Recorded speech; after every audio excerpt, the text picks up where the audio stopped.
Dirikan solat tetongang isam pajange pasu isekemu. Tahu artinya itu? Ini bahasa Paris, Pare-Pare dan sekitarnya. Perintah serangkai yang kedua, dirikan solat, tunaikan zakat. Artinya orang yang mendirikan solat tapi tidak membayar zakat padahal sudah mampu, maka solatnya akan ditolak. Sebaliknya, orang yang bayar zakat, zakat harta dia tunaikan, zakat fitrah dia bayar, tapi tidak solat, zakatnya akan sia-sia. Perintah serangkai yang ketiga, ada yang tahu? Ada yang tahu? Ada? Yang ketiga, anis kurli wali-wali laika. Bersyukurlah engkau kepada Allah, tapi jangan lupa bersyukur kepada kedua orang tuamu. Jadi perintah serangkai ada berapa, Dek? Tiga. Ada yang tahu? Ulang? Ada yang bisa ulang? Ada yang tahu?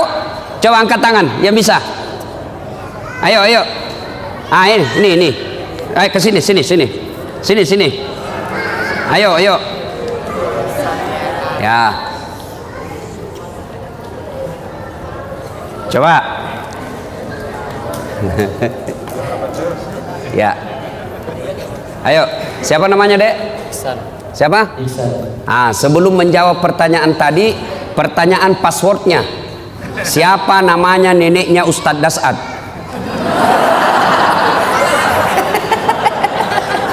Ayo, siapa? Lain kali kau jawab saja, sembarang saja kau sebut, belum tentu ini semua tahu. Oke. Jawaban yang tadi apa itu? Satu. Atiullah wa atiur Rasul. Artinya? Taat kepada Allah dan taat kepada Rasul. Yang kedua? Aqimis sholat wa atuz zakat. Artinya? Menunaikan sholat dan menunaikan zakat. Ketiga?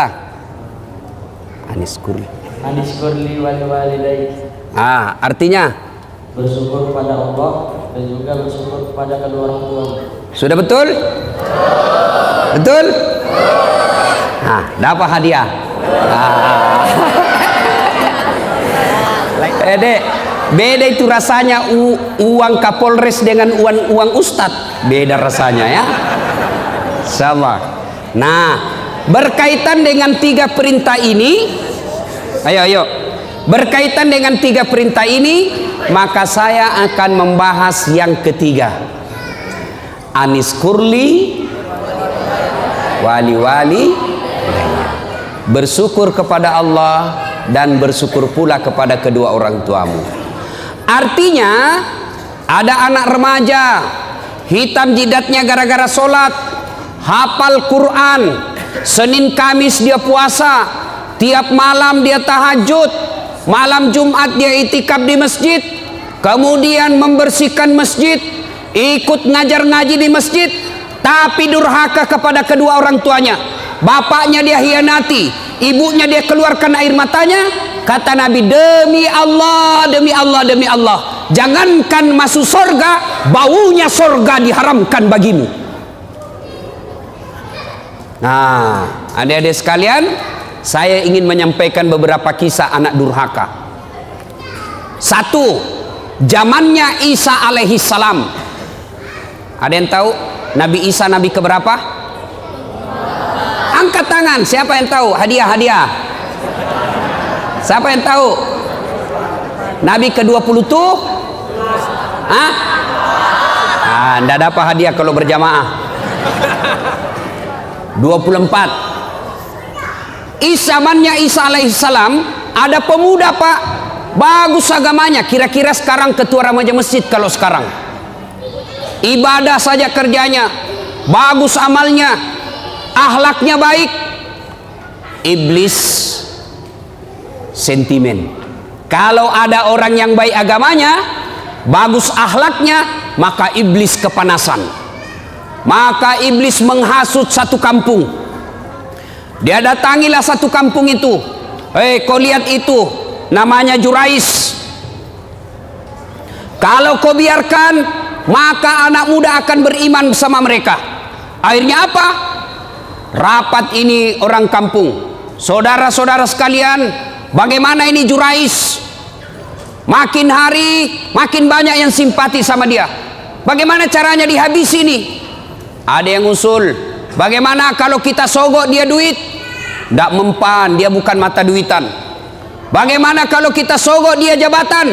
Tidak mempan, dia tidak gila jabatan. Lalu ada yang urus usul, Jurais kan anak muda, jadi gimana? Kirim cewek paling kece, kirim cewek paling seksi, bayar dia, suruh goda Jurais. Akhirnya apa? Jurais, apa dosanya Jurais sehingga dihukum Allah?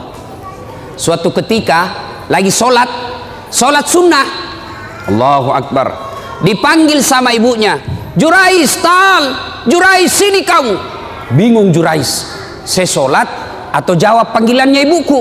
Dipanggil kedua kalinya ibunya, Jurais, sini kamu. Jurais tidak menjawab, bingung, saya lanjutkan atau saya sholat. Akhirnya apa? Dipanggil 3 kalinya, Jurais, sini kamu. Tidak menjawab.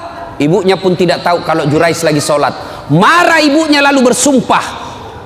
Marah ibunya dan bersumpah, ya Allah, setengah mati aku hamilkan. Ibu-ibu masih ingat waktu hamil? Masih ingat? Bu, halo ibu, masih ingat waktu hamil? Enak enggak? Oh, itu ibu-ibu hamil pada ada enaknya. Jalan setengah mati, duduk setengah mati, tidur sebelah kanan nyamping sesak napas, nyamping kiri poso. Satu saja gayanya kalau sudah hamil, gaya pasrah. Coba dia bilang ibunya, Jurais, setengah mati ku hamilkan, setengah mati ku lahirkan. Ibu-ibu masih ingat waktu melahirkan? Ada ndak ibu-ibu melahirkan senyum? Ada ibu-ibu melahirkan keluar kona tidak, pasti setengah mati.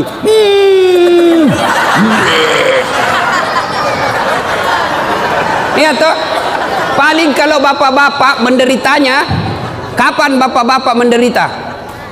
Ngidam.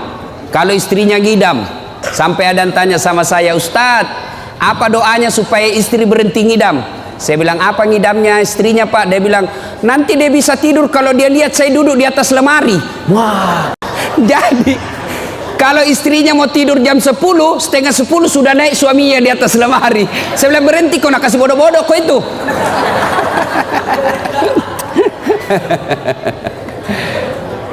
Dia bilang ibunya, Jurais, setengah mati aku hamilkan, setengah mati aku lahirkan. Masa saya panggil dia tidak jawab? Ya Allah, keluar sumpahnya ibunya Jurais, jangan mati Jurais sebelum ketemu orang jahat. Bu-ibu, kalau ibu-ibu bersumpah, arasnya Allah bergetar. Maka ibu kalau marah sama anaknya, jangan sembarang sumpah.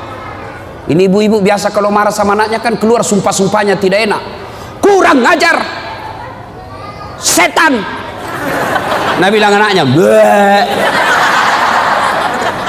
Masa anaknya dibilangi setan? Kurang ngajar, kambing. Bleh.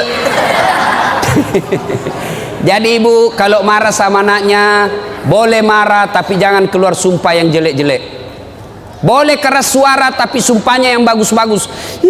Anak saya kurang ajar betul, mudah-mudahan kau jadi ustadz seperti Dasat Latif. Boleh sumpah seperti itu. Mudah-mudahan kau jadi dokter yang soleh. Sumpah seperti itu. Jangan sumpah yang tidak enak, kurang ajar, mudah-mudahan tabrak kau beca. Betul lah beca. Saudara yang saya hormati, pendengar di Facebook saya berada di Masjid At-Taubah Kota Batam. Ini ada santri di sini penghafal Quran, kurang lebih 150 orang. Mudah-mudahan santri-santri ini menjadi pemimpin bangsa Indonesia, supaya bangsa Indonesia bersih dari koruptor, bersih dari pembohong. Masih mau kok? Nah, akhirnya Ibunya Jurais bersumpah, ya Allah jangan mati Jurais ketemu orang jahat. Arasnya Allah bergetar, dikabulkan. Akhirnya apa? Jurais difitnah, dikirimi cewek. Jurais dalam masjid, ini cewek datang, dia goda Jurais. Jurais, ayo kita main. Kata Jurais, haram, gratis, haram, gratis, haram. Tidak seperti anak Indonesia, haram, gratis, ayo Pak Dek.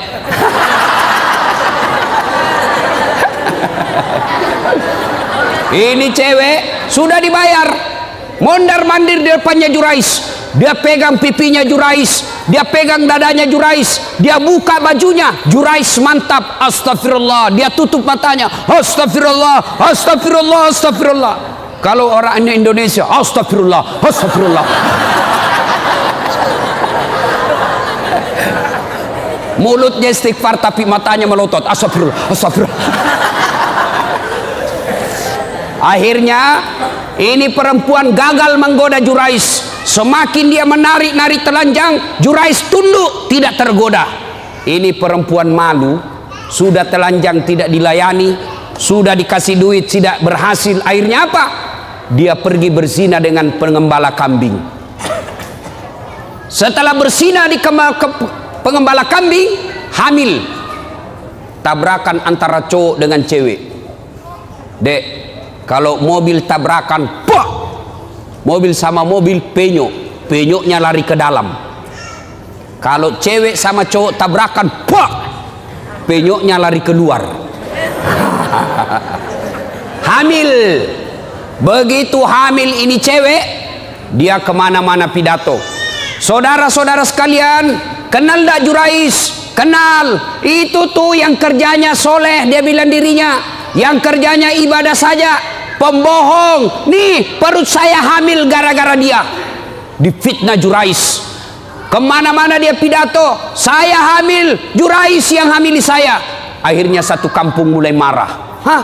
Jurais ternyata pencitraan, Jurais ternyata pembohong, pura-pura alim, mau pilpres datang-datang pesantren, sudah dipilih dibohongi kita. Marah. Akhirnya Jurais dilempar sampai kena pipinya, berdarah pipinya, jatuh giginya. Kata Jurais, demi Allah bukan saya. Ah, bohong, dilempar lagi, bukan saya. Demi Allah bukan saya. Akhirnya begini, kata Jurais begini, bos, biar saya bilang tidak, kau juga tidak percaya. Kau tuduh saya tidak mau terima. Jadi bagaimana? Kita tunggu sampai lahir ini anak, kita tanya siapa bapaknya. Ringkas kisah, lahir anak ini. Begitu lahir, masih merah, masih orok, dipencet pusatnya sama Jurais. Ya fulan, anak, ngomong kau, siapa bapakmu? Demi Allah, siapa bapakmu? Dengan izin Allah, ngomong ini bayi. Apa dia bilang? Bapakku bukan Jurais, bapakku pengembala kambing di tetangga desa. Apa dia bilang Jurais? Ku bilang memang bukan saya. Apa mi? Jatuh gigiku ini, ganti kok. Ini robek-robek. Ganti gigi saya. Akhirnya Jurais bebas dari tuduhan itu. Coba adik-adik sekalian, Jurais, pemuda yang taat beribadah, dihukum oleh Allah gara-gara apa? Ibunya lagi memanggil dan ibunya pun tidak tahu anaknya lagi sholat. Itulah sebabnya ada 11 kewajiban anak kepada orang tua. Satu diantaranya adalah menjawab panggilannya. Ustadz, bagaimana kalau kita lagi sholat Ustadz, dipanggil sama ibu? Maka kalau dia laki-laki, misal baco, orang Bugis itu kalau anak laki-laki baco, kalau perempuan ece. Banyak orang Bugis di sini? Banyak. Jago ini orang Bugis pak. Kemana-mana saya ketemu orang Bugis.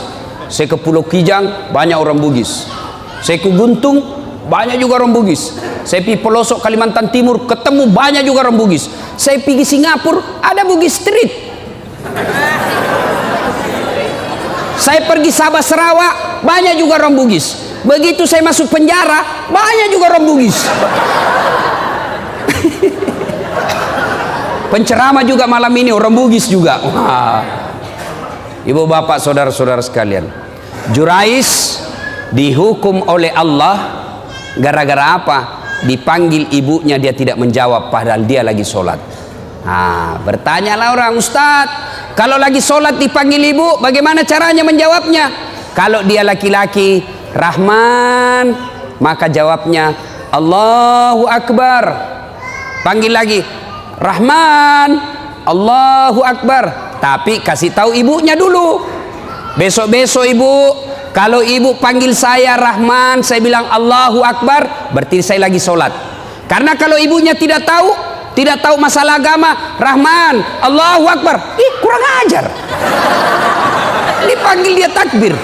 Oh Rahman, Allahu Akbar, kurang ajar betul ini anak. Tapi jangko juga pura-pura bos. Dia tidur, Rahman, Allahu Akbar. Padahal dia tidur, wah dongok-dongok.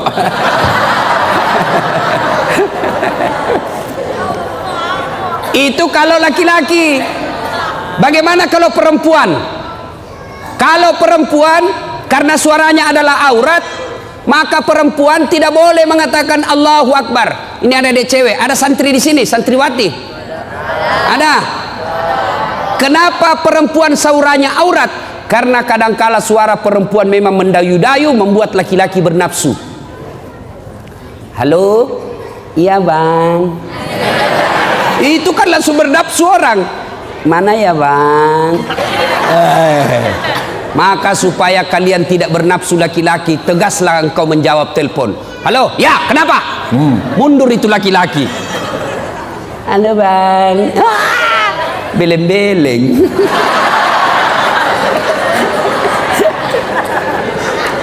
Bagaimana kalau perempuan dipanggil ibunya atau bapaknya? Fatimah, maka jawabannya adalah bertepuk 3 kali. Bertepuknya begini, Fatimah. Tapi kasih tahu dulu ibunya, Bu, besok-besok kalau ibu panggil saya begini, berarti saya lagi sholat. Kalau ibunya tidak tahu, Fatimah, atau jangan salah tepuknya, dia tepuk.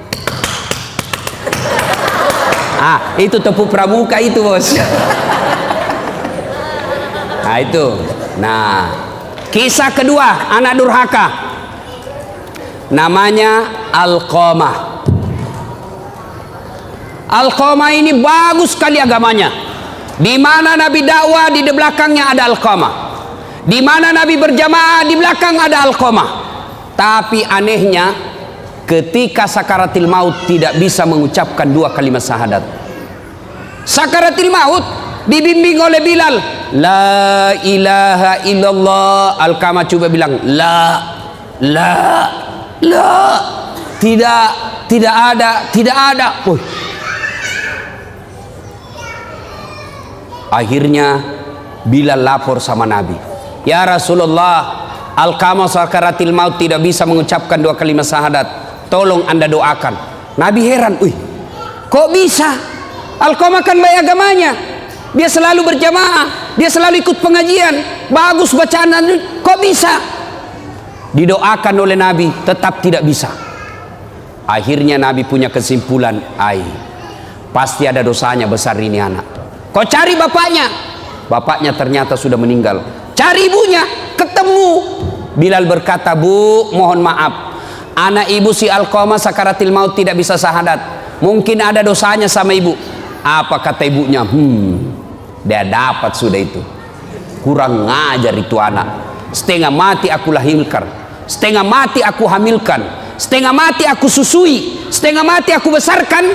Setelah ada istrinya, lebih sayang istrinya daripada saya. Maksudnya apa ibu? Pernah suatu ketika saya datang ke rumahnya, karena lama saya tidak pernah ketemu, dia lama tidak datang ke rumah saya, aku rindu kepada anakku, maka aku yang datang ke rumahnya. Ketika saya mau datang ke rumahnya, sebelum saya buka pintu pagarnya, belum saya masuk pintu rumahnya, saya dengar dia berkata kepada istrinya, Bu, datang ibu. sembunyi cepat itu kacang. Didengar sama ibunya, nangis ibunya, tidak jadi masuk kembali ke rumah. Disampaikanlah kejadian ini kepada Nabi. Nabi lalu bersabda, waduh, malopo dosa anal kama. Dek nana salama ya tuan nanai, macilakai. Katanya besar dosanya nih Alkama, tidak selamat dia. Panggil ibunya, atau saya yang datang sama dia. Panggil ibunya datang. Nabi bersabda, Bu, lihat anaknya, dia tidak bisa syahadat, tidak selamat kalau tidak dimaafkan sama ibu. Dia bilang ibunya, biar saja, dia rasa supaya kurang ngajar itu anak. Kata Nabi, Bu, kalau begitu lebih baik saya